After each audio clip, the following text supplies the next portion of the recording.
BJP തെരഞ്ഞെടുപ്പ് fund തട്ടിപ്പിൽ കൂടുതൽ തെളിവുകൾ പുറത്ത്. പ്രധാനമന്ത്രിയുടെ റോഡ് ഷോയുടെ പേരിലും തട്ടിപ്പ് നടത്തി. തട്ടിപ്പ് വ്യക്തമാക്കുന്ന ഓഡിയോ സന്ദേശം മീഡിയ വണ്ണിന് ലഭിച്ചു. പണമടങ്ങിയ ബാഗിന് മുന്നിൽ നിന്ന് സെൽഫി എടുത്ത സിദ്ധാർത്ഥ് ബി.ജെ.പി തെരഞ്ഞെടുപ്പ് മാനേജ് കമ്മിറ്റിയിലെ ചുമതലക്കാരനാണെന്നതിന്റെ വിവരങ്ങളും പുറത്തുവന്നു.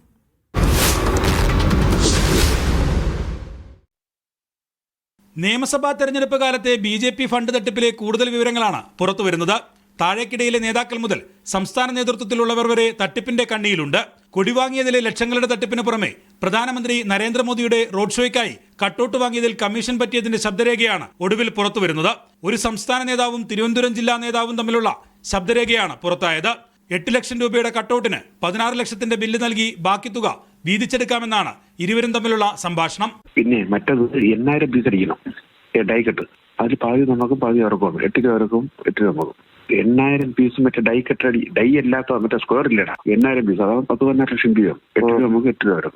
ആ രീതിയിൽ ബില്ലിനെ മറ്റേ സ്ക്വയർ ബോർഡിന്റെ ബില്ല് റെഡി ആയിക്കോളേ. അതിനിടെ പണം നിറച്ച ബാഗിനൊപ്പം സെൽഫി എടുത്ത ബി.ജെ.പി പ്രവർത്തകൻ സിദ്ധാർത്ഥ് നിയമസഭാ തെരഞ്ഞെടുപ്പ് ചുമതലയിലുണ്ടായിരുന്ന ആളെന്ന് തെളിയിക്കുന്ന രേഖകളും പുറത്തുവന്നു. ബി.ജെ.പി തെരഞ്ഞെടുപ്പ് മാനേജ്മെന്റ് കമ്മിറ്റിയിലെ സോഷ്യൽ മീഡിയ പ്രചാരണത്തിന്റെ ചുമതലയുണ്ടായിരുന്ന ആളാണ് സിദ്ധാർത്ഥ്. പണം നിറച്ച ബാഗിനൊപ്പമുള്ള സിദ്ധാർത്ഥിന്റെ ചിത്രം പുറത്തുവിട്ടത് മീഡിയ വൺ ആയിരുന്നു. ഇയാൾക്ക് ബി.ജെ.പി ബന്ധം ഇല്ലെന്നായിരുന്നു നേതാക്കളുടെ നിലപാട്.